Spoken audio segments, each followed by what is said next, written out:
And good evening, everybody. Welcome to Arcane Radio. I'm Sean, the Fork Chop Forker, here on Monday night, February 22nd, 2016, joined by my good friend, Lon Strickler. Lon, the author, editor of Phantoms and Monsters. He's the everything over there. PhantomsandMonsters.com. Lon, good evening, and we're ready to kick this off tonight. Yeah, yeah, it's gonna be an interesting night. This is a little bit something different, um, underground for the most part. Our guest is Michael Mike Mott, and he wrote a book a while back. It's had several additions to it, but we'll be talking about the underground, the beings that live in the underground, the caverns, the cauldrons, as he says. So, should be an interesting show. Well, we're looking forward to it, that's for sure. Oh, what an interesting weekend it's been, Lon. You've been blogging away as usual. I've been trying to catch up on things. I watched the episode of the Sykesville Monster again on Monsters and Mysteries in America because I just wanted Uh, to give it a good once over, and I really enjoy that episode. yeah, I think they did a good job of it. I mean, I've had some pretty good reviews on it, and they didn't embellish it like you know, like some shows do. About everything that was on there happened, and it was pretty close to close to the actual story. Yeah, the one thing I always appreciated is how you said it was very accurately represented. I like that. It was just a good episode all around. Also, in that same episode that you're on, in an odd coincidence, my friend Carrie Fargiorgio is also on with the creature known as the Rake, the entity that she experienced there. That was also a very interesting story. And just for my own curiosity, Lon, have you heard of a lot of encounters with those Rake type entities? Yeah, I mean, I have heard some. I can't. You can kind of put the Rake, I believe, in the same category as the Slender Man. And that's where I was going to go next with this. Yeah, I think they're kind of like in the same category. And in fact, if I remember right, Reverend Robin Swope Uh huh. presented the Rake on that show, and the only reason why that had to be done is because some lady copyrighted the Rake. I mean, the Slender Man trademark. Was that right? And that's why they couldn't call the episode the Slender Man instead That's of funny. they had to use something that was similar. But the Rake really is, it really is, a similar type entity. Interesting. Interesting. So you are dealing with two separate entities, but they kind of just combined it for the sake of trademark, and gotta love the law. Yeah, I think they're both actually thought form entities. I think there's something uh, that are manifested, uh, because of it being a thought form. Some people call them tulpas. Uh huh. Yep. Um, Similar to like what I've said before with the manifestation of poltergeist, that an actual energy is magnified because of a living person, and unconsciously, for the most part, uh, increasing the energy and increasing the magnitude, and it manifests into something bigger. I think that's one of the things that pisses me off about the term poltergeist is that it's used 99% of the time incorrectly. Yeah, it What? is. It really is. I mean, just like the movie Mm-hmm. Poltergeist movie. I mean, there's nothing there that even represents a poltergeist. No. Be quite honest with you. I mean, so I always thought, at least in my mind, that poltergeist was kind of self stirred, kind of coming from the source is the person, and it's kind of those thought form projectile type spiritual forces, not necessarily something external. You know what I mean? Almost like a unknown telekinetic kind of situation. yeah, mm-hmm. Not this visitor from another realm. That's something completely No, different. no.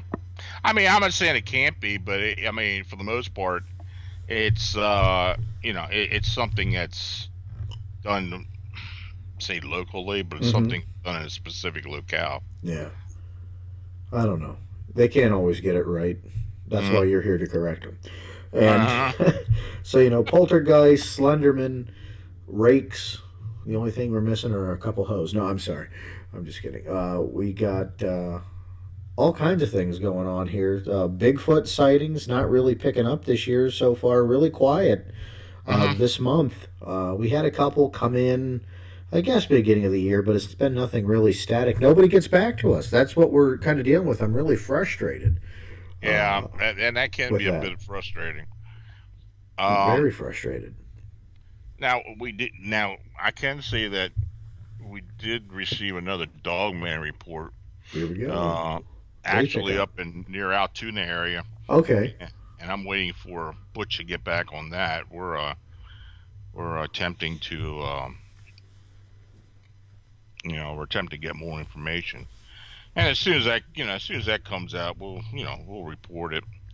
It's Um, right on the spurs of, Ken Gerhard saying that they're working on or someone's working on a Dogman conference. oh, really? I didn't know Yeah. anything about You that. and I and Butch were tagged by one of our good listeners, Judy Brown, Okay. tagged us that said she'd like to hear us speak on the Dogman type entities. Who knows? Field trip for you, me, and Butch, huh? Could you imagine Yeah. that ride? Oh my God. Someone better get the bail money. Yeah, I can imagine. Well, no, I could imagine. So, I don't think we could imagine. no, In our no. wildest dreams, we couldn't imagine a road trip with you, me, and Butch. But you know, we're planning on getting into some of these areas in PA again. When the weather breaks and after I get myself straightened out after the move. So, we'll see. I mean, we had some areas that are fairly close now too. So, Yeah, definitely. yeah. Oh, by the way, our butcher was on coast to coast the other night, Yeah, he was. and talking about Dog Man and bipedal canids. So, if you can get that, if you can find it, on YouTube or somewhere, I suggest listening I always to the love show. having Butch on our program. But I like going and listening to him on other shows. It's always good when we can interview somebody, but I like hearing the different takes that other interviewers approach Butch with and how he just keeps it, level, kind of procedural, and not a lot of supposition. He just kind of goes for it, presents what's there, and that's what he's there with. And it's always a good Now, interview. the big thing about a lot of these shows is, first of all, when you get booked on a show, and I know how it is, you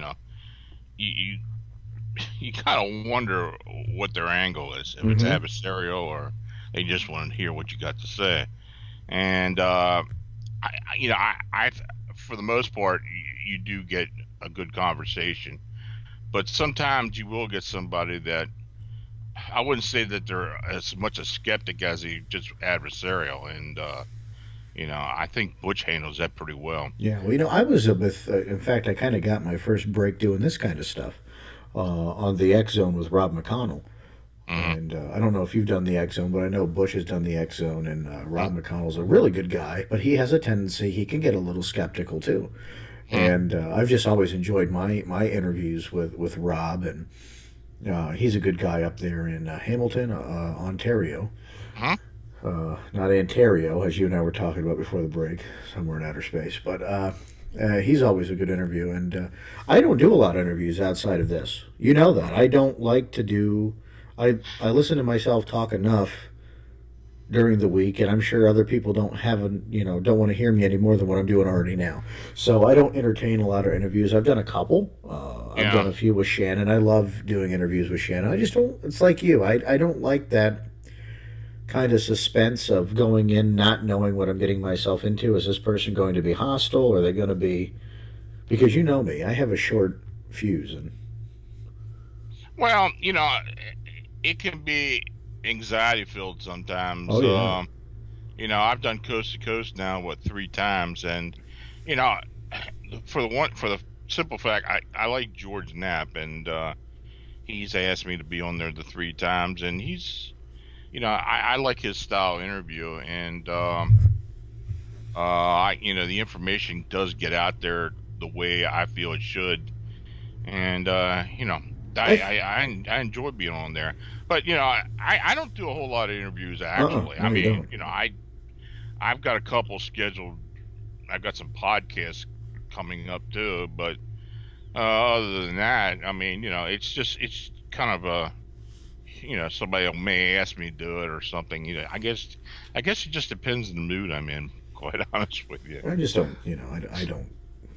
I like to do this. I like. I Yeah. guess I like to be in control. Maybe Yeah. I'm a little bit of a control freak when it's that, but I I don't get know. tired of hearing myself talk Me about same too. These stuff. folks listen to us for an hour and a half to 2 hours a week. Do they really want to hear us anymore? I mean, geez.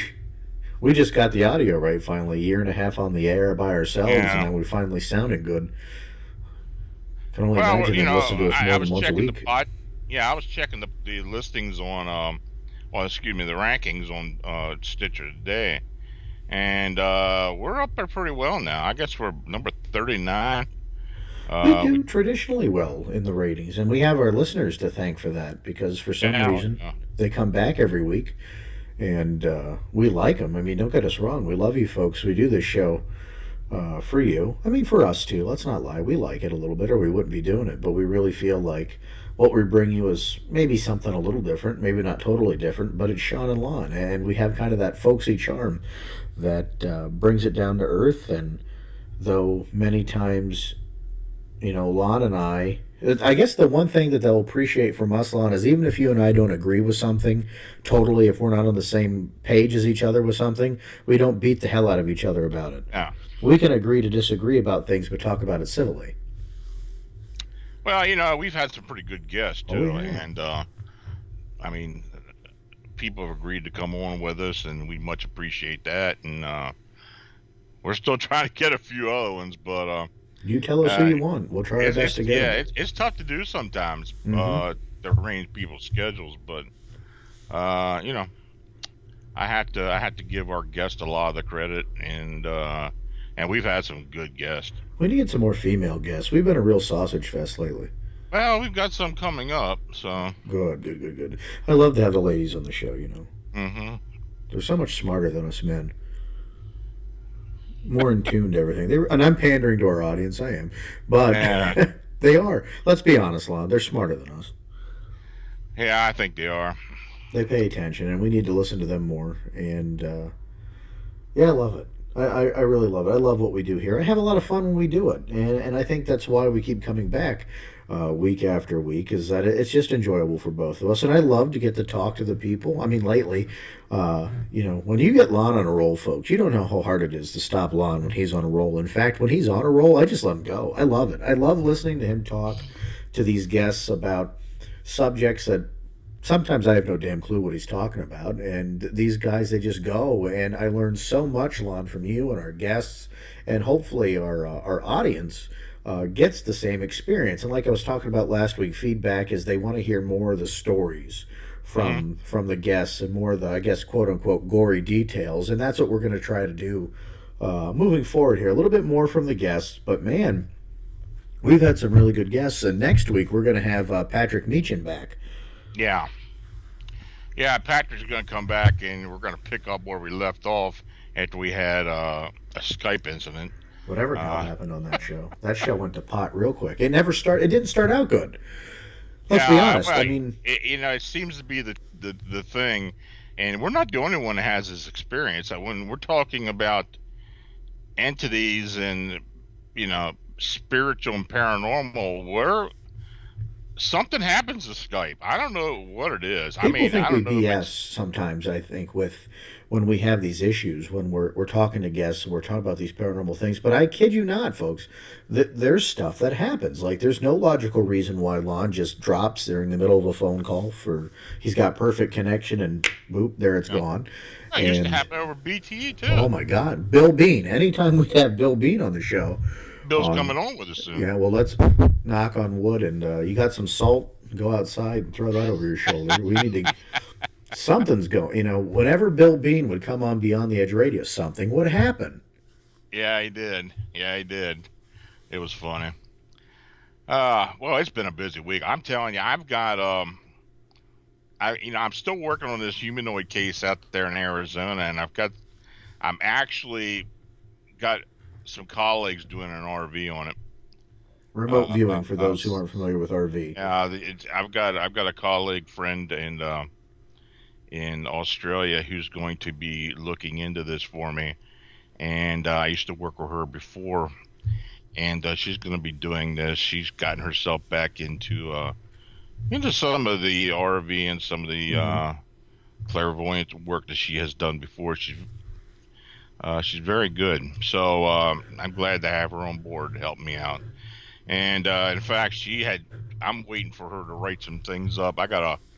She got an image of something. I don't know what it is. I'm pretty sure it's a human entity that she took a photo of. I showed it to Butch. It's pretty remarkable. I tell you, it's one of the most interesting images I've seen on digital. It really is. Wow. I'll get it up there one day after she writes it up. But And I haven't seen it yet, folks. you haven't seen it yet.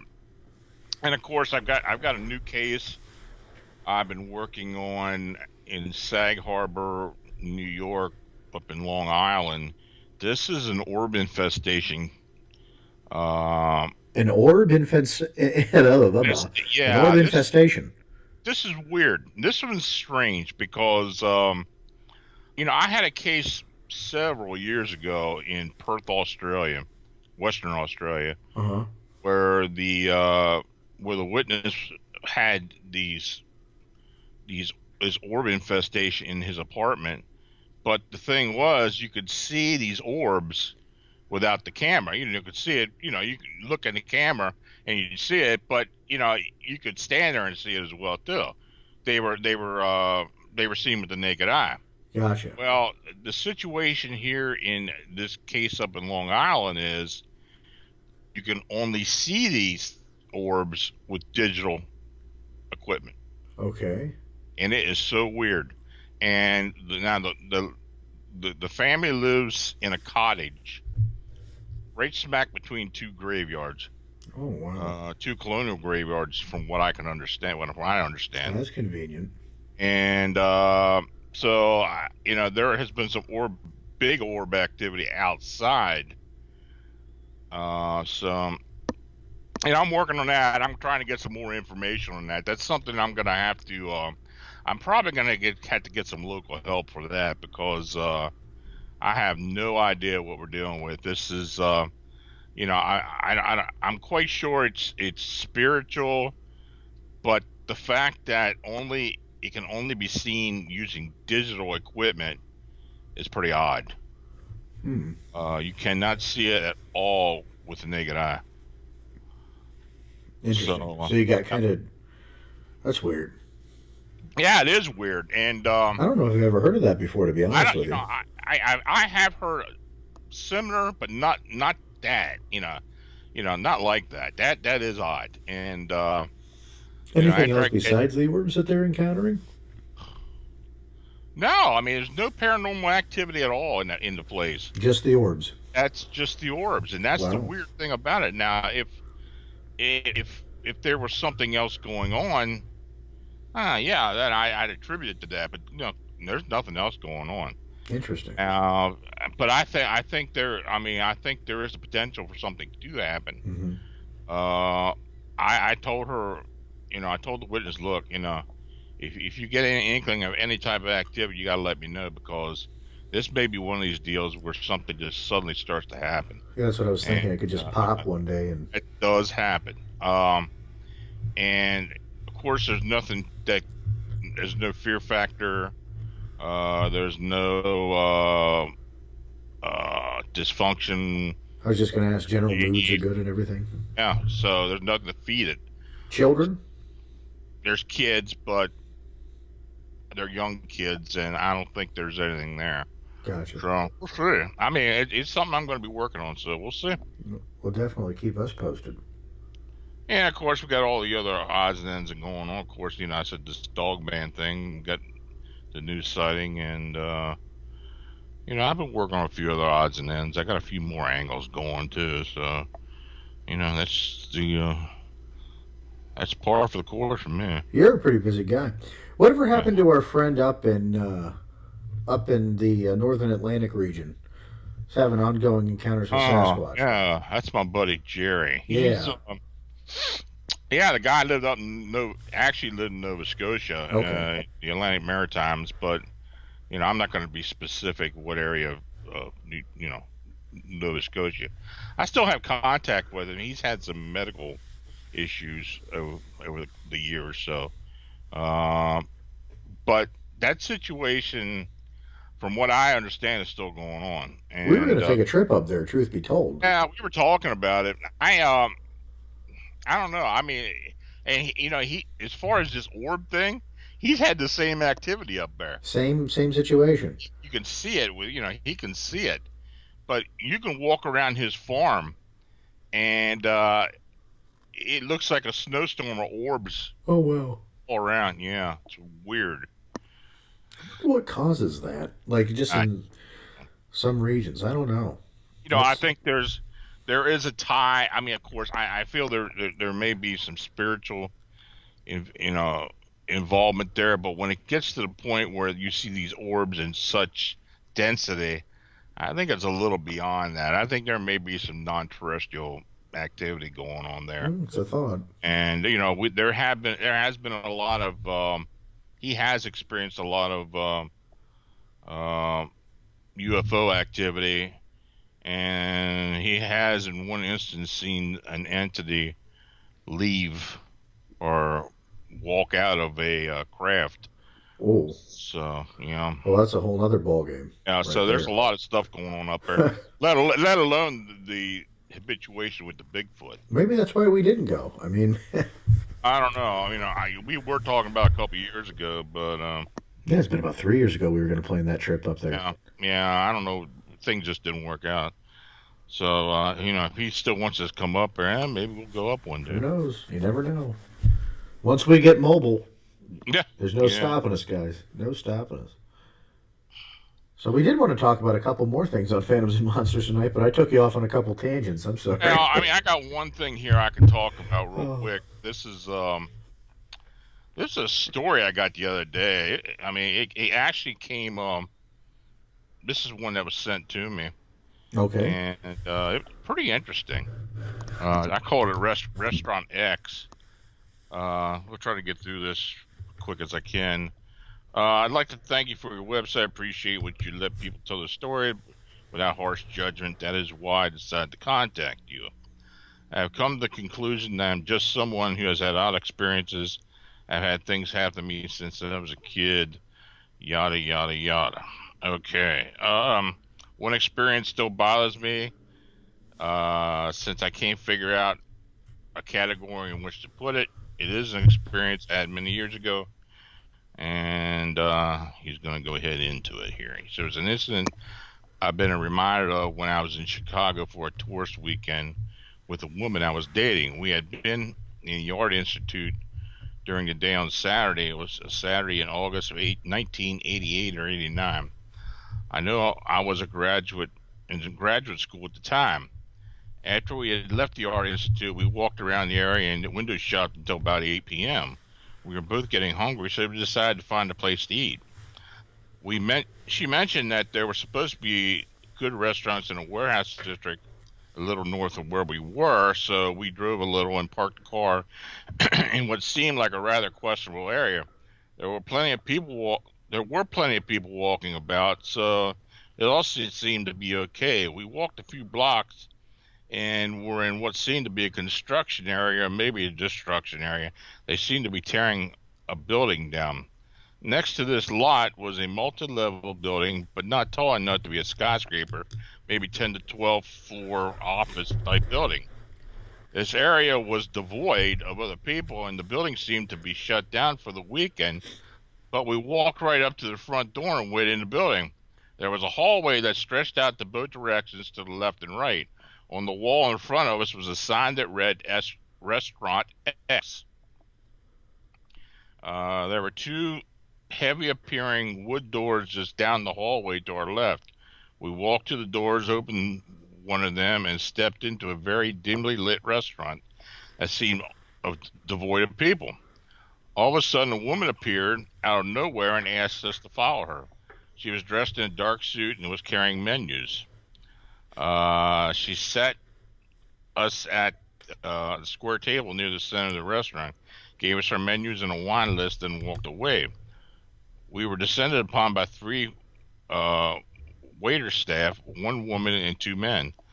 I don't remember much about their appearance other than they were all dressed in clean white chef's coats and dark pants. Didn't really see the pants, but it was a dark garment, so I assumed they were wearing pants. The woman took our orders, then instructed the men to carry out our request. One guy was the wine guy who would run over and pour wine whenever our glasses were a bit low, and the other guy was a water guy doing the same thing. The woman took our food order. I remember I ordered skate on angel hair pasta with lemon butter sauce. I remember that because I had never seen skate on a menu before, and honestly, I haven't seen it on a menu since. It was delicious.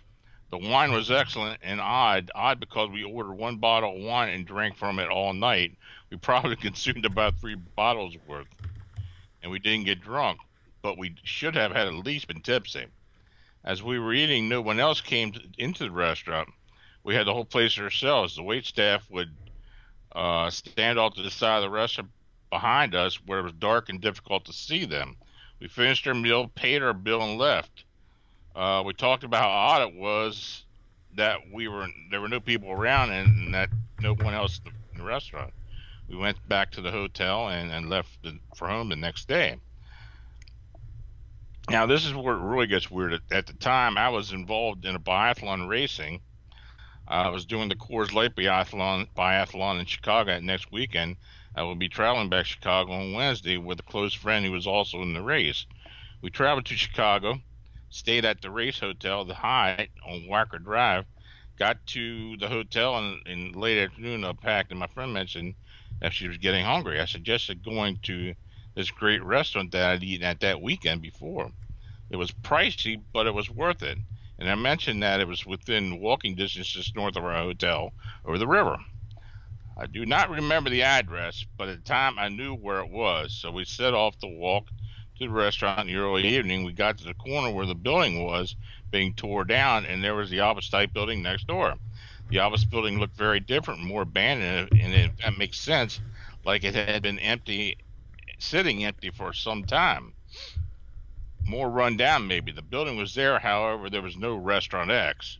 Again, we could get in the building, but there was no sign on the wall. There were some desks in the hallway with some chairs turned upside down. They were dusty like they'd been there for a while. There was also some writing, I guess graffiti, on the hallway wall. Those 2 heavy doors were not there. There was no evidence that there was a Restaurant X and anything in that location. It looked like an abandoned office complex that had been empty for way more than 4 days. At first, I thought I was mistaken about where it was, but I'm really good with directions and locations. I looked around the neighborhood and it was the right location. It was the right building. I was really confused and a little upset. My friend suggested we just find a different place to eat. She figured that the restaurant just closed, and I knew that was not right. We ate a different place a couple blocks away and went back to the hotel. Once we got back to the hotel, I looked in the phone book. No listing for Restaurant X. I called information, no such business. Registration clerk never even heard of the place. So all in all, I'm just going to cut this a bit. So the woman I was dating was a reference library at Iowa State Library. She looked into it, never found the reference for that location, and he said I'm not crazy. Now, do I desire to focus attention on myself? I just want to know how to go about investigating the experience. And, I gave some suggestions. I've heard of these situations before, and oddly enough, many occur in areas where there are a lot of buildings like that. And I don't know if this was a time displacement from a earlier period or an actual entrance into an alternate reality. it's bewildering. I mean, it is very strange. Yeah, that was definitely an interesting tale. I so wanted to interrupt you and go, "How did you like your eggs?" You know, you said seated by the waitress, but I didn't. That was good. I contained myself, right? Yeah. So I guess you don't get many reports like that, huh? That was an interesting one, and Wow. yeah, these and those type of time displacement, dimensional stories are kind of interesting. Um, so I guess we ought to be bringing our guest on. Yeah, let me go ahead and read his bio here quick, Lon. Yeah. William Michael Scott, Mike to his friends, has written multiple books and many magazine features in print or electronic book form, as well as contributions to both fiction and nonfiction anthologies. He's written about paranormal phenomena, comparative myth, religion and folklore, UFOs, cryptozoology, pulp, adventure, science fiction and fantasy fiction, and art and education topics. He's been a guest on an excess of 40 national and internationally syndicated radio programs, and currently he's one of the co-hosts at the weekly radio program The Outer Edge, www.theouteredgeradio.com. Mike's personal website is www.mottimoorphic.com, Metamorphic Musings, where info about his writing and a gallery of his artwork can be found. And he also has a Facebook fan page, which you can get on the website. He can be reached through his website as well. We're glad to have Mike on the show with us tonight. We're going to be talking about his book and much more topics when we come back from this break. Stay tuned, folks. We'll be right back after a little song that I'm dedicating to my good friend, Mr. Oni Wells, passed away at the age of 33 a couple weeks ago. A friend of mine that I went to school with and worked with, and we're going to miss Mr. Oni. So, folks, catch us in about 4 minutes. We'll be back. And folks, welcome back. Arcane Radio's Sean Forker, Lon Strickler, and our guest tonight, Mr. William Michael Mott, likes to be known as Mike by his friends, and we're glad he could join us tonight. Mike, thanks very much for coming on. You just wrote a new book, Caverns, Cauldrons, and Concealed Creatures. Well, not a new book. It's a Not book really that's been new. around. It's in the third edition, so It's a third edition book, but we're right. glad you can come on and talk about it with us. So thanks for joining us. Well, I sure appreciate the invitation. Our pleasure. So Lon was really excited to get you on here, but I guess one question I like to ask all my guests just to get us set up is what got you into this Mike? What into this world of the strange, unusual, the unexplained? Well, I always was fascinated by both, science fiction, science fact, and of course, paranormal and Fortean mysteries. And even from an early age, when I was a kid, I think I read my first H.P. Lovecraft story, The Dunwich Horror, when I was in the fifth grade, which kind of, uh, I was basically bored with what people were reading, what we were being told to read in the class, and so I was reading my own stuff then. And then about the same time, I discovered Frank Edwards and his various books, like Strangely Enough and so forth. And I believe Scholastic Book Services actually offered those. And it wasn't much of a jump from Frank Edwards to John Keel and Brad Steiger and all the old great Fortean writers. And so, as I was coming along over the decades, I was reading and writing a variety of things, both fiction and nonfiction. And after studying folklore mythology for a very long time, from a very early age, actually, I I discovered that there were parallels that I was seeing with all of these topics. There were certain patterns of certain archetypes that would come up again and again, and no matter where you were around the world, time or place, culture, the same patterns seemed to appear again and again, and that really kind of got my interest. Interesting. Um, you know, for the most part, do you think that these subterranean humanoids or whatever are just mythic beings? I think that you have a certain amount of mythology that is going to be based on what Joseph Campbell called the energies of the body, the archetypal things which are very primal. But then you're going to have other things and I think that there are more than people actually want to admit, that are Mm, based in fact. Almost all folklore is based in fact. I mean, mm, we can see this even now with things like Roswell becoming part of the folklore. We call it popular culture, but really that's what it is. It's our modern version of folklore, or the great airship mystery, or even guys like Jesse James and Billy the Kid. They're now part of folklore, and a lot of times folklore does have a root, a foundation in fact. There's a kernel of truth, around which all these things have grown. And I think that happens a lot with these types of topics. So, do you think they're kind of used more so for metaphors, just like you the parallels in the Bible and the epics of Gilgamesh, where people are. I mean, these myths or these legends are kind of used more so as metaphors, though but they could be actually flesh and blood.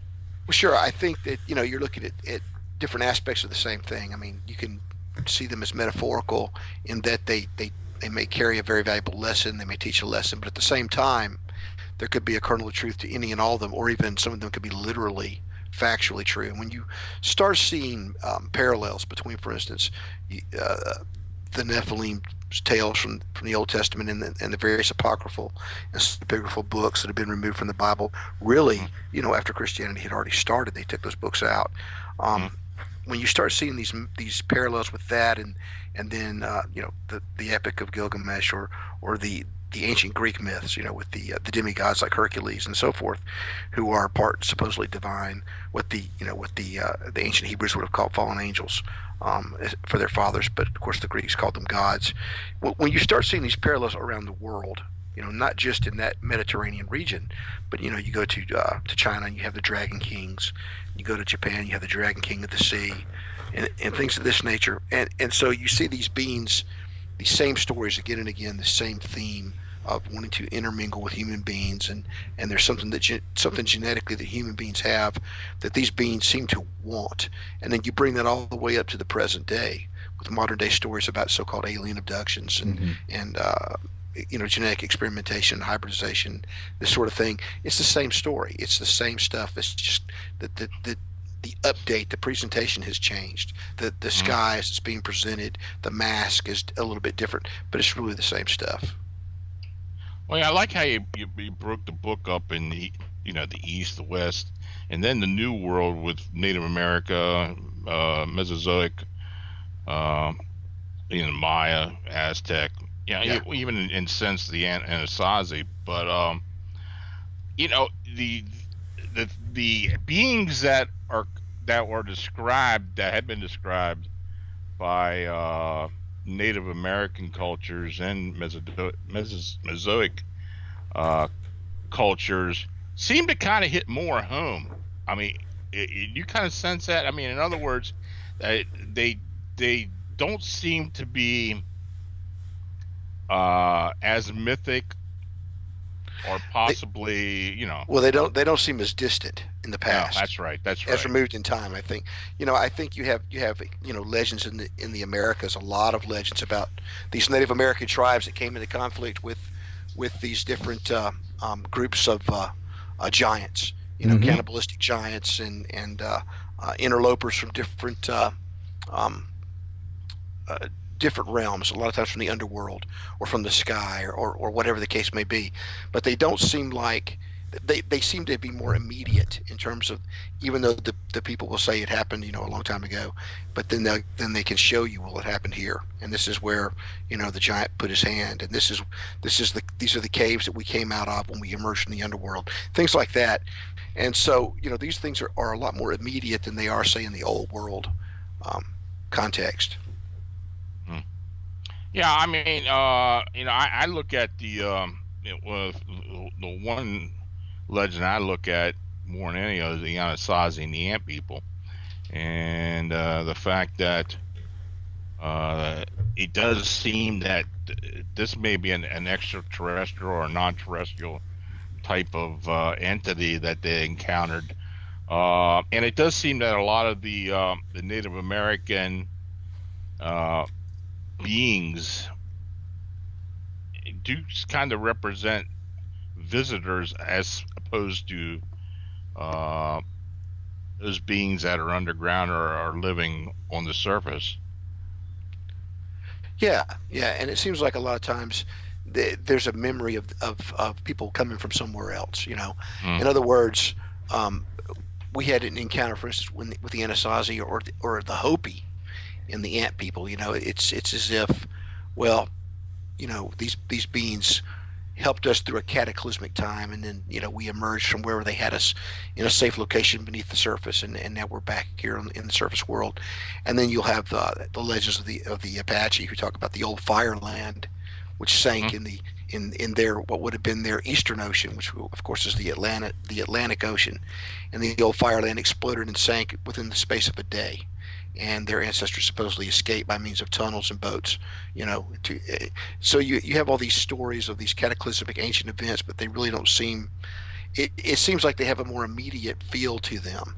Now, mm. does this mean there could have been multiple cataclysms and multiple events? Well, who knows? Maybe so. I mean, we know that there was a major event about 10,000 BC worldwide, but since that time there have been other extinction events and other smaller cataclysms and things of this nature. So were there other civilizations helping these people? I mean, it's very possible.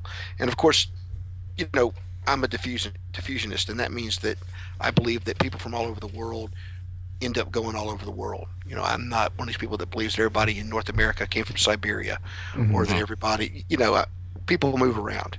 And that's why we have plenty of evidence of this, different cultures coming to North America and South America and Central America and intermingling and being absorbed. And that's just the way people work. That's the way things work. And I think that some of these memories may be memories of some of those visitations from other cultures as well. Do you now I know you've been on Ancient Aliens, the TV show. Right. You, how much of the theory or the overall theory do you subscribe to? Well, I'll tell you, it's interesting. They asked me to come on the show, and you said, "Well, are you an ancient alien theorist?" I said, "Well, you can say that if you want to." but to me, an ancient alien. I mean, one guy's ancient alien is another guy's fallen angel. Okay, Mm, or one guy's another person's ultra terrestrial. Okay, I mean, all an alien is something that intellectually, mentally, maybe spiritually, even physically, is not us. mm, Okay, in other words, this huge assumption that all these creatures come from planets far, far away, to me, that's quite a stretch. I think that most of this activity seems to be localized. It always has been, and by localized, I mean to the general vicinity of the Earth, where the bounty is, where the genetic diversity really is, and always has been, and the solar system, maybe the inner solar system, maybe things started here and expanded outward from here, which is not something that you hear a lot with ancient alien theorists. You hear mm. they came from somewhere else and they seeded the earth, panspermia or genetic engineering or whatever. But there are a lot of holes in the theory. Okay, there's a lot of holes in Sitchin's interpretation of things and so forth. For instance, if you were an advanced civilization, why would you bother to genetically engineer, apes or ape men or hominids into miners if you're so advanced that you can travel through interstellar space? Why go to that much trouble? Why don't you just use machines? Build a robot. You know, you know, we can do that today. We use earth moving machines to do our mining now, mostly. I mean, again, it's the same old thing where there are just too many holes in the overall theory. I believe that there were others that came here, but I don't believe they were actually, Star Trek style aliens. I just don't. I don't buy it. I don't think it's logical. You have people say today, well, they're coming here for genetics and all this kind of stuff. Well, let's look at this logically. If first of all, everything is seen for the most part, like 99% of so-called aliens that are seen, really do not fall very far off from the earthly vertebrate template. In other words, Mm. one head, two eyes, a mouth, two arms, two legs, bilateral symmetry in the body. It's just basically mammalian, reptilian, amphibian, or a variety of these features, merged together. In other words, with the biodiversity of the earth, even though it shocks somebody, well, if you never saw an elephant before, if you've never seen an elephant or a hermit crab, you'd be like, what in the world is that? How Mm. You wouldn't believe it came from the same genetic diversity that you came from, but it does. Okay, so I think that a lot of these encounters people have where they're convinced these are aliens, or they're told in terms of disinformation. Well, yeah, we're aliens. We come from far up. Don't look here. Don't look under the ocean. Don't look under those mountains. Look up there. See those stars up there? That's where we come from. And this is something that's always gone on. Whether it was Zeus, up on Olympus, well, you can't. I can come down and I can take your daughters and do all these things to them and have my fun, and you can't do anything about it because look, I live way up there on top of Olympus. You can't possibly reach me up there. Mm-hmm. Well, there comes a point at which we could reach the top of Olympus. So then, it's a new game. A new game starts, a new hiding place, and now it's we're from the stars.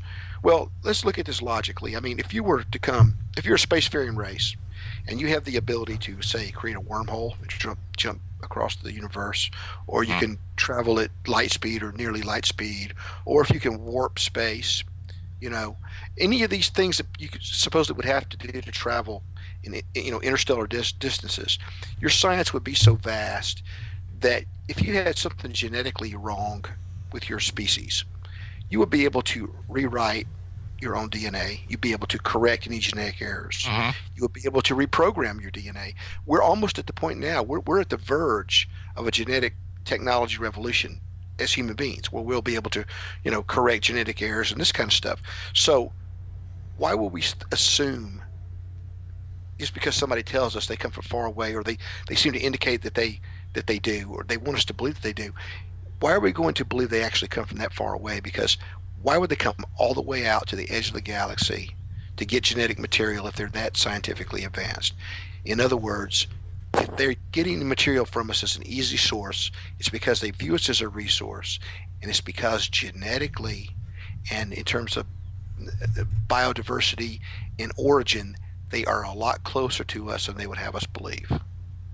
Well, that goes a lot to what I believe, and basically that I believe that these beings that we associate as extraterrestrial, non-terrestrial, are actually our descendants coming back through time, and that's the reason why we're so close genetically to them.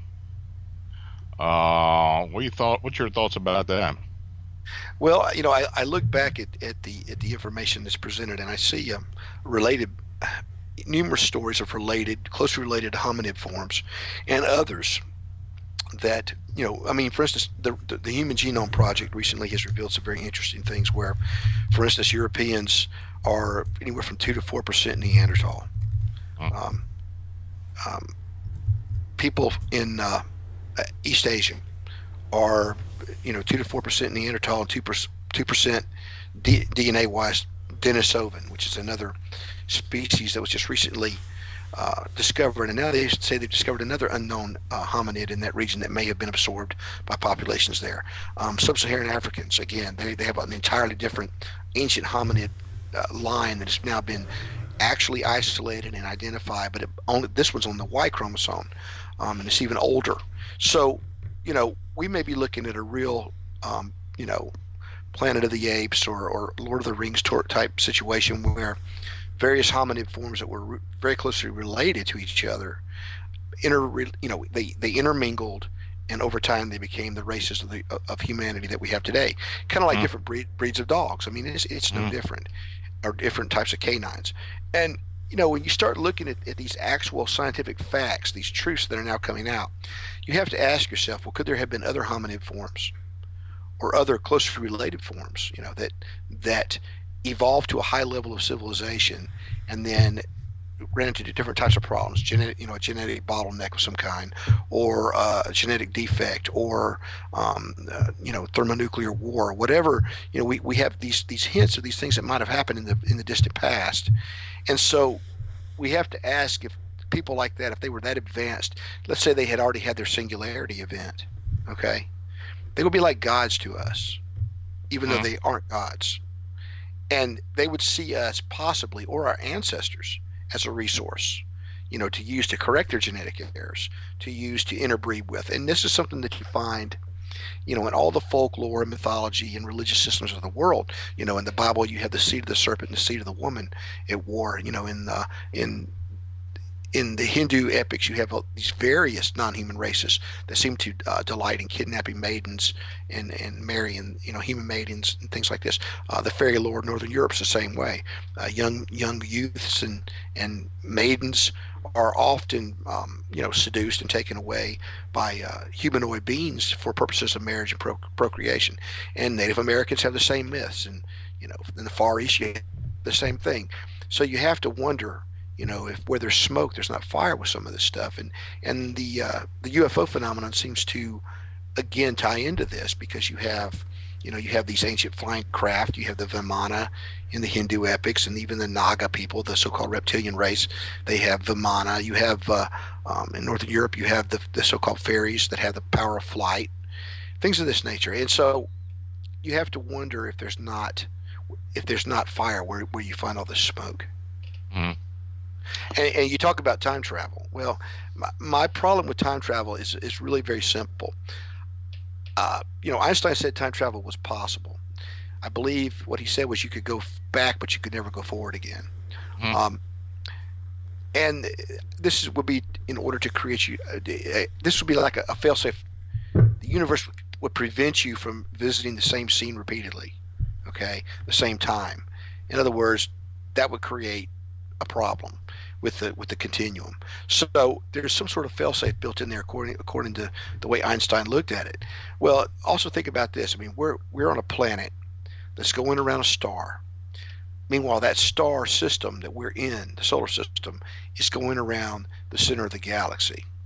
So let us say that you could travel back in time. How are you going to precisely pinpoint the exact location of the Earth as it spins, and then as it goes around the sun, and as the sun goes around the center of the galaxy? I mean, the logistics of it are beyond astronomical. Okay, if you could travel in time, you'd be just as likely to rematerialize in the wrong spot as not, unless there's something to do with gravity that we don't quite know yet, where gravity's tied into space and time, which very well could be, but still, it's a very precarious sort of it would be a very precarious sort of a science to undertake. I mean, it would make interstellar travel look simple, I would think. So, I don't know. Who knows? But Go ahead. I was just going to say that I think that the biodiversity of this planet points to and some of these strange forms that fit that biodiversity point to a hidden aspect of our own biosphere, and in addition to the inner solar system, which may all be interrelated. And then if we go beyond that, if you start looking at some of the quantum and other types of weird physics stuff that we're now finding, that we're now discovering, we may be looking at things that are right here with us all the time also, in addition to the hidden biosphere. There could be a whole other aspect of other dimensional realities which still share this planet. In other words, they still share the mass and the energy of this planet and its gravitational well that it sits in. They're here with us. We just can't perceive them because they're on a different vibrational frequency, a different dimensional level, however you want to put it. And every now and then they come across, or maybe some of them have the ability to cross over at will. Well, this kind of goes back to what I think, that there is the assumption that UFO activity and alien activity or extraterrestrial activity is something that comes from other galaxies or other planets. Yeah. I feel, for the most part, and because a lot of things that have been told to me, a lot of things from witnesses and stuff, that we live and share a dimension with a lot of these beings right now. And in other words, they may be living here on this planet, but just not on the surface.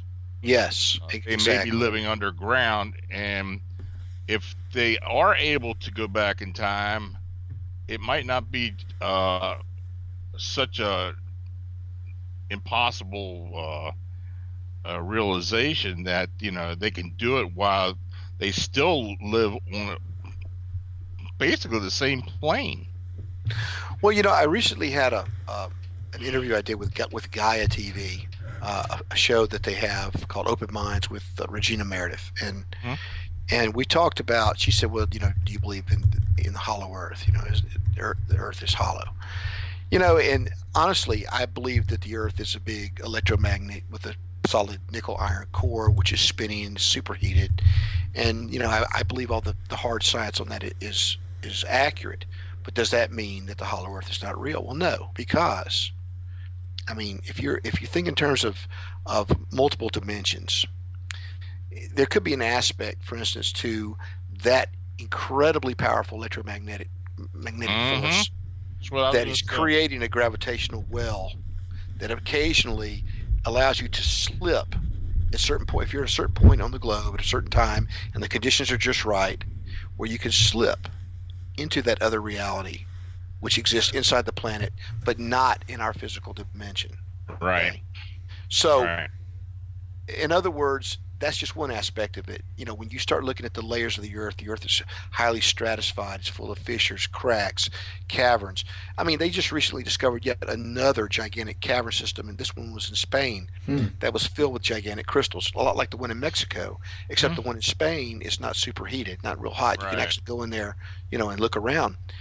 Well, think about this. If you have a civilization that uh, 15, 20,000 years ago, they discovered quantum computing. And by quantum computing, I mean using the power of the quartz crystal for Mm-hmm. computing purposes. They could take a cave like that, which I'm sure there are thousands and thousands of them throughout the crust of the earth, turn it into a supercomputer, and the power would be godlike. It would be, we already know now. We're just now finding that you can pack incredible amounts of data and energy and information on a tiny piece of quartz crystal. Okay, Mm-hmm. and it's permanent. It's permanent. And if you start using this stuff for supercomputing purposes, there's no telling what you could do with it. It greatly speeds up the process. And so something like that, a discovery like that, could lead to someone having had their singularity for their civilization, where basically an AI becomes conscious. That could have happened for them thousands of years ago. At Sure. which point you have to wonder who won. Who won? Did the creators win, or did the AI win? Yeah.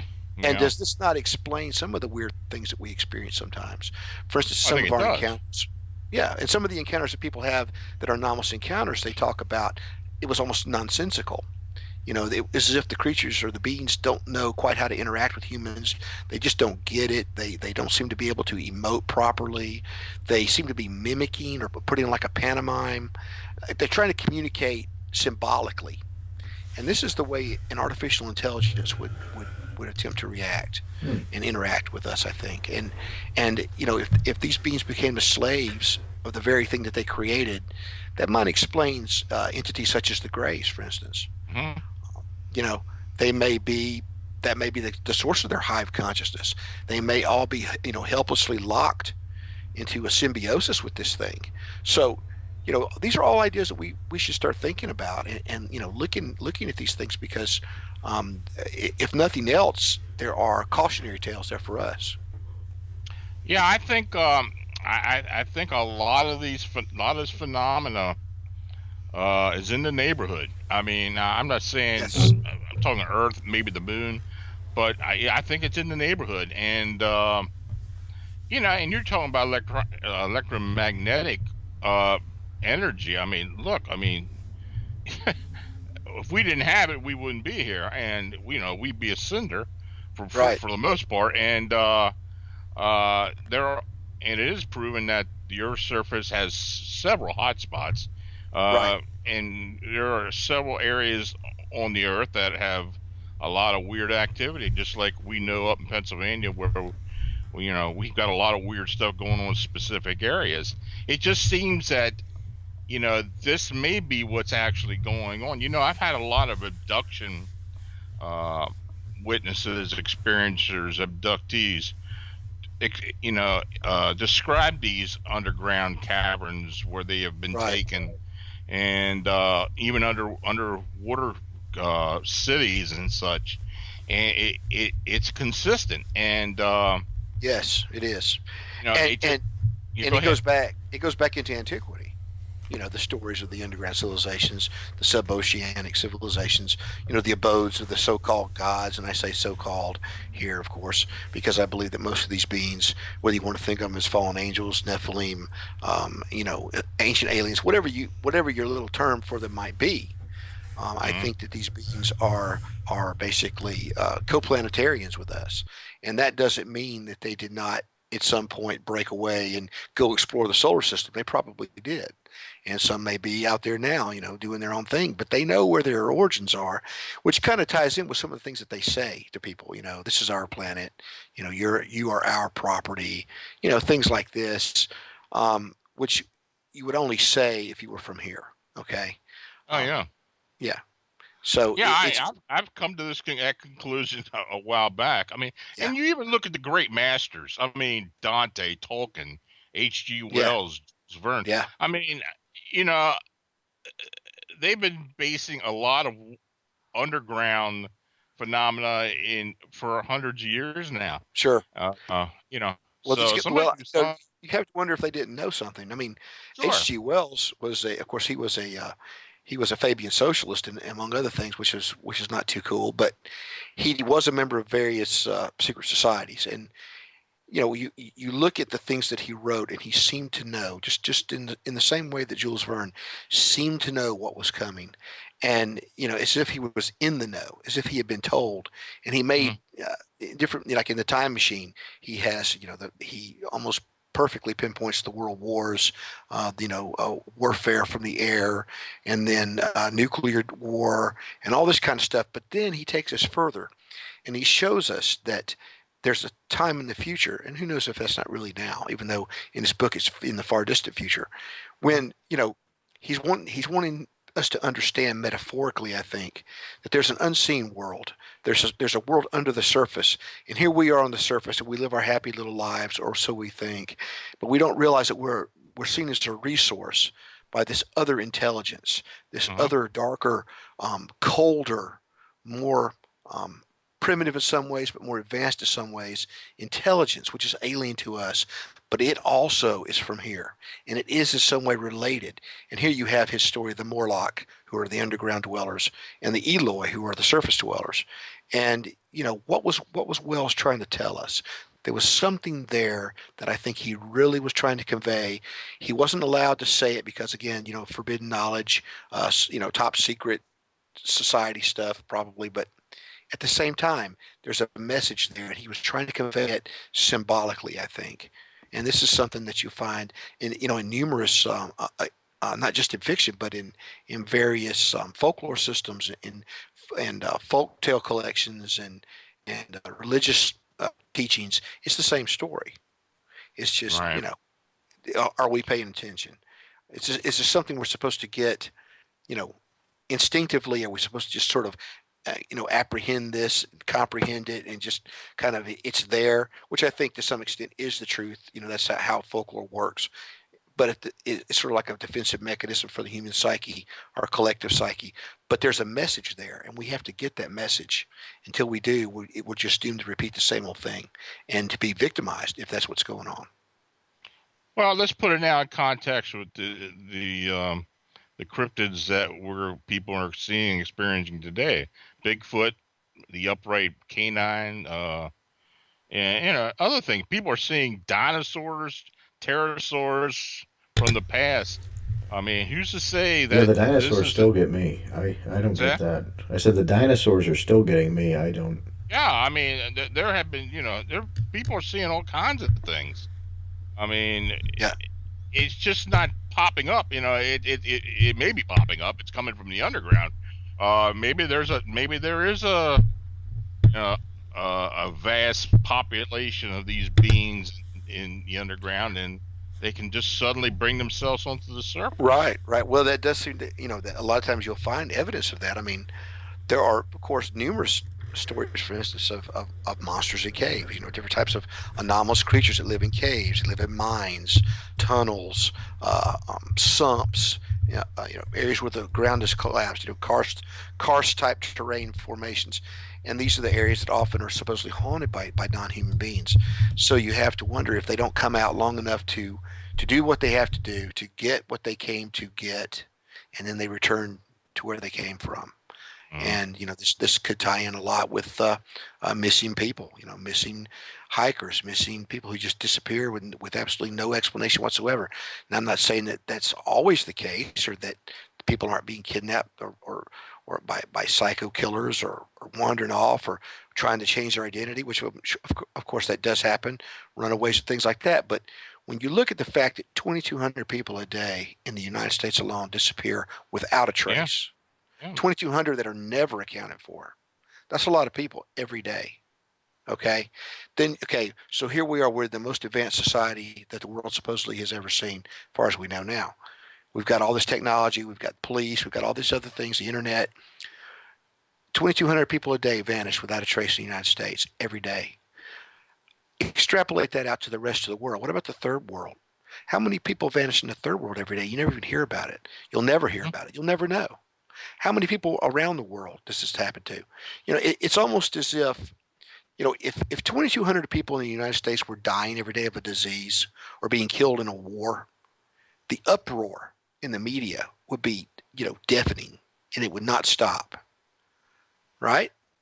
Oh, But sure. it's as if we have this protective mechanism, this thing where we just turn it off. We don't want to think about it. We don't want to know about it. Oh, that's just silly. That's just crackpot. Let's not talk about that. And we just go on about our business, because the idea of this is so frightening to the collective and the individual human psyche that it would make it very difficult for most people to function if they had to think about this. And this works to the advantage of whatever is behind it, I think. Yeah. Yeah. That we think that way. We have a tendency as human beings to downplay and ridicule things that scare us. Oh, that's crazy. That's a crackpot. That's this and that. Well, look what we do. You talk to somebody who's had an encounter, as you have, I'm sure, Lana, as I have. People who've had encounters with big, scary, hairy monsters. Okay, they don't think it's funny. They're not amused. But then we have. So how do we deal with that as a collective society? What do we do? Well, we have Harry and the Hendersons, and we have Bigfoot selling beef jerky. Okay, or or we have you talk to people in Ireland about certain types of beings, and they're not real amused by them. They think they're pretty scary. They didn't want to talk about them really. So what do we do over here in America? We take that same very scary being, and we have him selling breakfast cereal with yellow moons and green stars and blue clovers. Mm-hmm. So in other words, things that terrify us, we ridicule them, and if we can't ridicule them, then we try our very best to turn them into objects worthy of ridicule, into a joke, until that night when you're by yourself and, walking down the road and you come face to face with something like that, then you're not going to think it's so funny. Well, yeah. I mean, a lot of this goes back to what David Paulides has been writing about now and researching with the 411 series, where it's and he's specifically targeting government, state forests, and mostly government, federal forests, federal protected areas. And well, who's to say the powers that be don't know about this? And that's why these areas are designated. Yes, and who's to say that that they have finally realized that there really isn't anything they can do about it? Yeah. Yeah. That makes a lot of sense if you really think about it. It really does.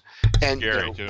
Going all the way back to the very first edition of Caverns, Cauldrons, and Concealed Creatures, which was written in 1999 and 2000, and then was first published in the first edition under the first publisher in January 2001, and then up to the present time in the third edition, the same material still in there, and then some. But I talk about these numbers and these missing people, and I quote from government sources, published government sources. And again, the question is, why is there not an outcry about this? Why are people not concerned? And I'm glad to see what David Paulides is doing because he's making it more mainstream. And I think one of the ways he is doing that is he's trying. We know what David believes pretty much. I mean, we know what his research area really is, Mm, but he's presenting this material in a very cut and dried um, police uh, mentality presentation without mentioning the weirder aspects of what may actually be going on, who or what may be doing these things.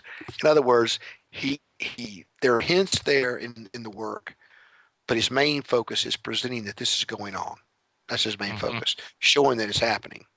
mm, And that's important because at least it's going to make people more aware, first of all, of their surroundings and what's going on.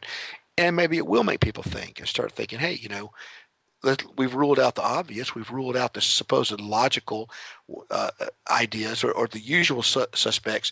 And now let's apply Occam's razor here. You know, Obviously Occam's razor is no matter how outrageous something seems at first, the simplest answer is usually the correct answer. mm-hmm. Oh yeah. And once you start applying Occam's razor to a lot of this stuff, it starts making a lot of sense, and it does tie in with our own planet, our own environment, our own biosphere. Even if these are aspects of our biosphere that normally we do not have access to. Mm-hmm. Mm. Yeah, it is. It is something to think about. I don't know.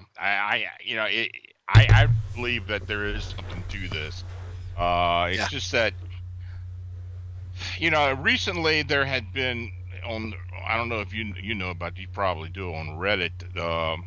This search and rescue individual who has been posting some of the weirder things that he has experienced on the job, uh, fronting odd, odd phenomena when they're on, these search and rescue yeah. missions.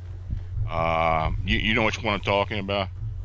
I have heard this, and I Yeah. do remember like about 6 or 7 months ago seeing some of this stuff, but I haven't seen it since then. And I'm assuming that you're saying he's still doing it. He's still writing Well, about he this stuff. was up until a couple months ago. I don't know. I think he's got a website now where he's doing it. I don't know how true it is, for the most part, but I do know that I have over the years received some very interesting, uh, anomaly loaded letters from people that worked in search and rescue. Yeah, And the one thing that he mentions that I have heard before are these staircases that show up in the middle of nowhere. yeah, It's an odd yeah. I phenomenon. remember seeing that story. Yeah. Yeah. Now I I will say this: having been in the woods a lot during my life, and explored a lot of different stuff and things of this nature. Back in the early part of the 20th century, when people built houses, they would build their house out of lumber, and sometimes they would put it up on concrete blocks and things of that nature. And they would elevate it off the ground, mhm for obvious reasons. And then they would come in and they would build a concrete staircase going up to it. Well, mhm over time, everything disappears, even the concrete blocks. People come and get those. And the only thing you're left with out there in the middle of nowhere is a 50, 60-year-old staircase. mhm That does happen. But it is still very strange. Some of the things he had to say about some of the things that he had encountered were very very very weird. Well, I mean, the condition of some of the bodies, especially children, is what Yeah, really got me. Like he'd find, you know, some of them. The one in particular where he was told by supervisor to go up in this tree. I mean, a huge, tall tree, yeah, and there were like body parts of a child here and there. yeah, It was yeah, amazing stuff. Bodies that were found on ledges that are just impossible for someone to get there, Yeah. unless they had climbing equipment, Right. stuff like that. Yeah. Oh yeah. But these things have always gone on.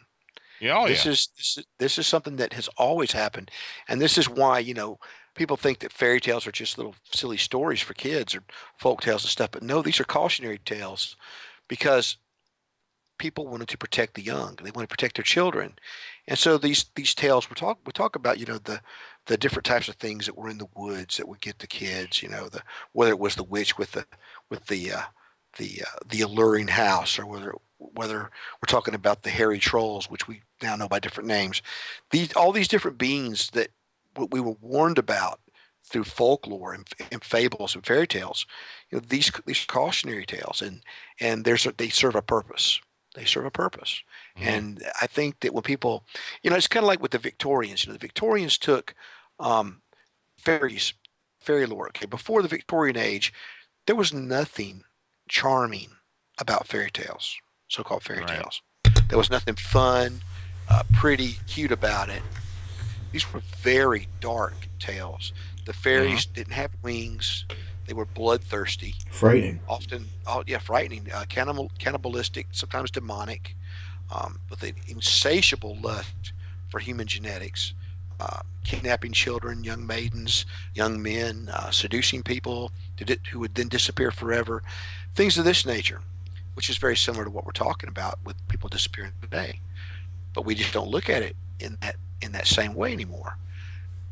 The Victorians came along and they said, "Oh, these are really neat stories. These are good little stories to tell the children." But now we're going to sanitize everything. We're going to put wings on everybody, and we'll have a nice little moral of the story that we'll add, and all this kind of stuff. And they basically almost destroy their own folklore. Fortunately, there were guys like Evans Wentz and William Butler Yeats and guys like that who would come along and say, no, these are the actual folk tales of the British Isles. This is how it actually goes. And so they recorded the actual stories, in spite of the Victorian attempt to whitewash everything. And hmm and so again, these are cautionary tales, and you know they all have very close parallels with Fortean and anomalous stories that we hear today from eyewitnesses. They're the same stories. It's just that our interpretation has changed. hmm Yeah, it's interesting because a lot of times when people will write me, and they are actually a lot of them afraid to have their story, or has their identity uh, recognized, uh, just by the content. Though you would look at the content, you would think, well, why are they so frightened about having somebody find out who they are? But there's definitely a reason, and I mean, somebody above them, or somebody who has control over them, or even employers such. It seems that it's that they cannot let anybody else know that they know this, or that they're conveying this information to someone else.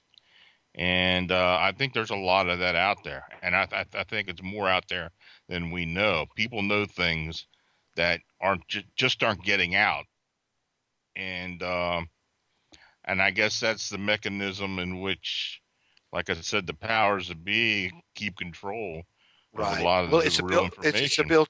Well, that's something you'll see in my book. It's a built-in protective mechanism for the human psyche collectively, for our society. I mean, if we had to think about these things all the time, our society would collapse.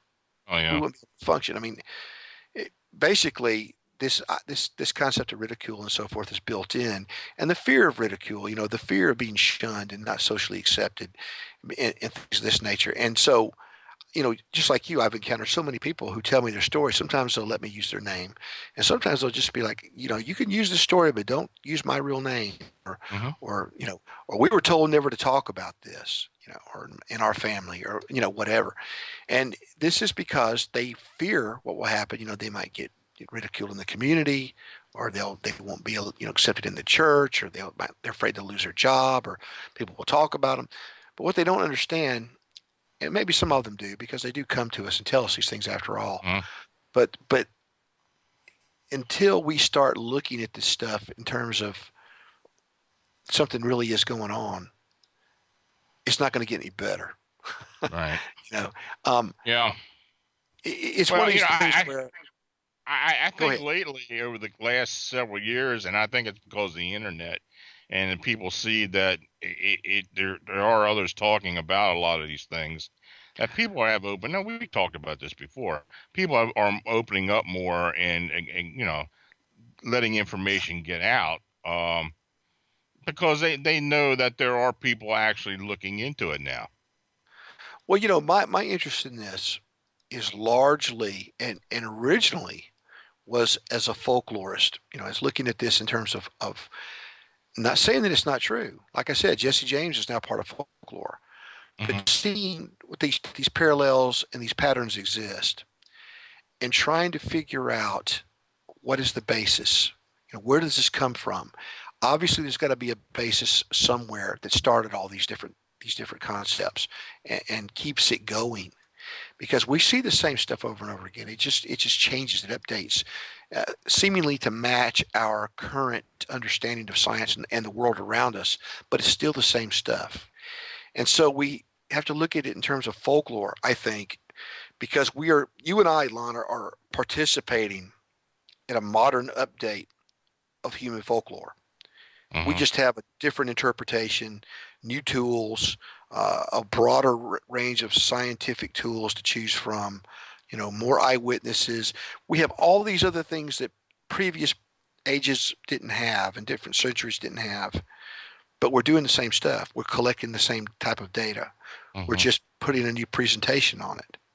You Hmm. see what I'm saying? Yeah. And this Yeah. is important. I think this is something that we need to be doing. Hmm. So. You got anything, Sean?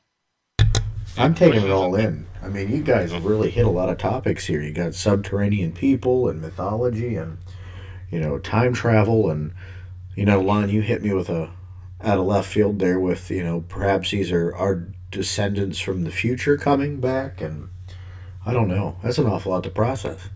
I had asked Mike about the ancient alien theory, which is kind of a misnomer. You're right. I mean, and this all goes back to, and I guess I blame myself for this because I was such a fan of the Ancient Astronaut when Von Donigan came out in the Yeah, yeah. early '70s. Because I actually had, which is funny, I actually had a teacher, who was English, uh, British, and he was an Earth and Science teacher, and he was really into this ancient astronaut uh, theories by Von Donigan, and I really took hard to it, and Yeah, it's something I've always been about, and I'm pretty sure a lot of what I do now, reason I think the way I sure. do, We all read that because stuff. yeah, it's because of what I It got. went. It Yeah. all went to. Yeah, it all went to the stew pot. Here's what I have come to understand, though, and whether you're talking about, the hardcore ufologists who really, they're really into this idea of disclosure. Okay, first of all, if you get disclosure, you can bet whatever you're getting is going to be what they want you to get, Oh, Oh, yeah. and what they want you. You're going to get what they want you to believe. You're not Mm-hmm. going to get whatever's really going on. That's the first thing. The second part is, there's this whole extraterrestrial hypothesis crowd, and for them, it is a religion.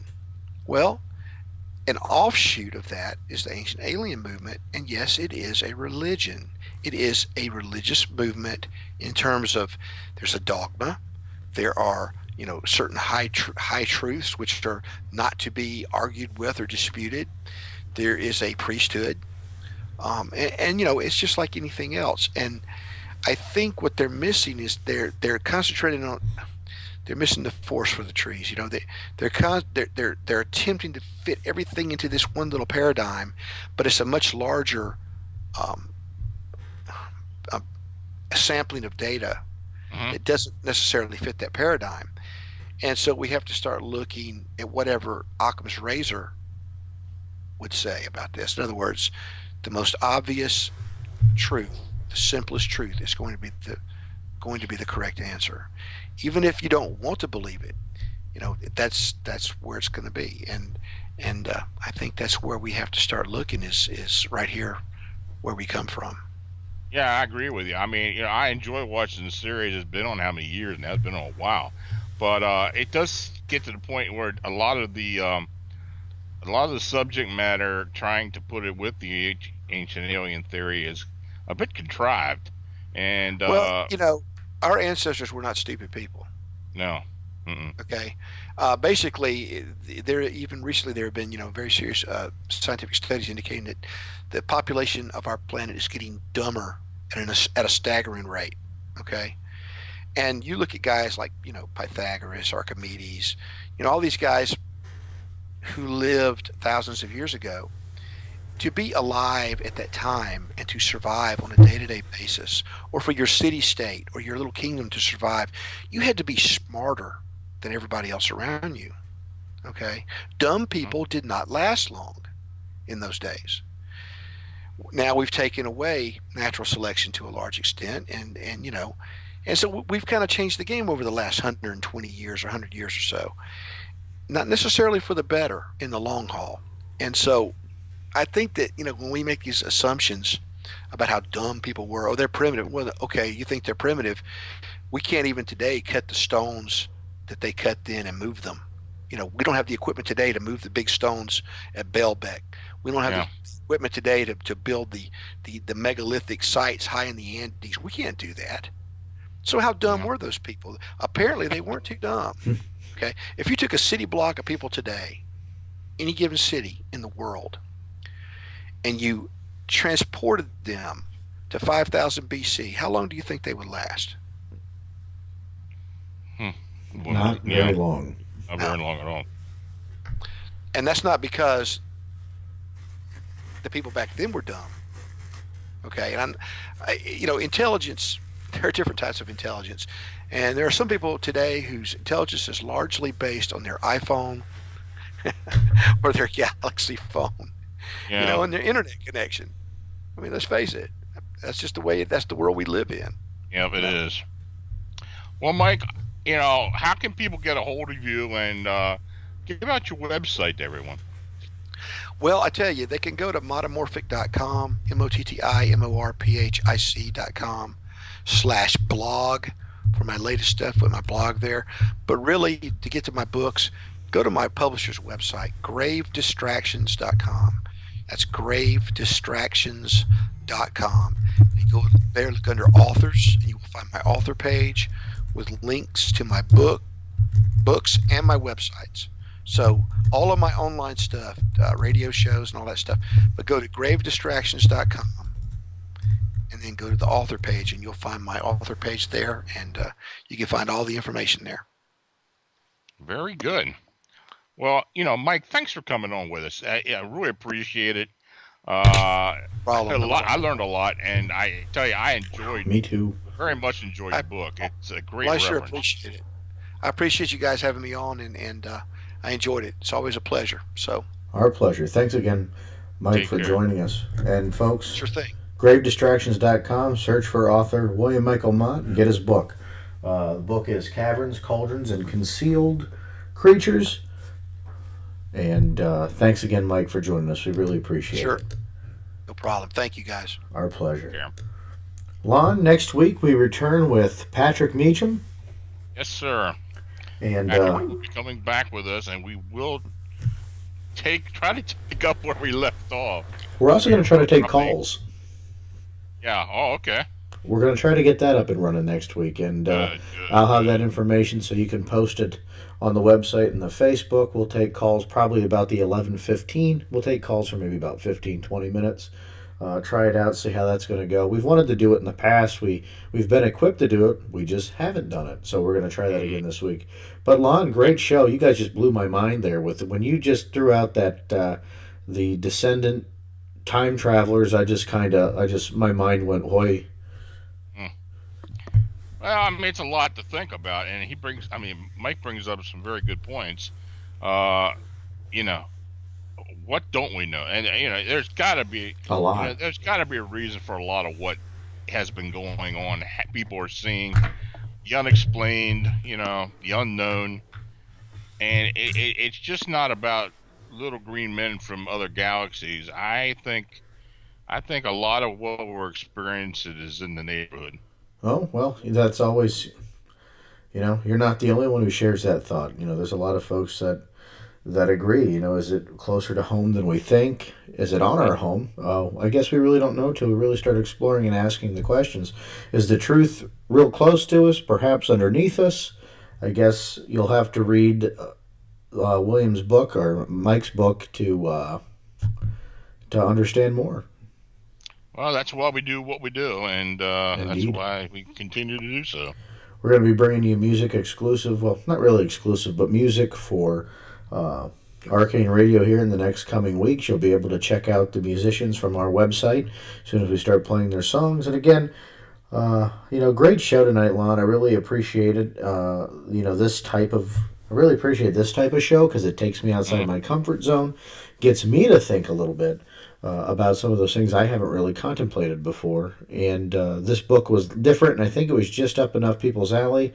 And it's a guest that seems to know what he's talking about. Oh, absolutely. It makes a big Yeah. difference.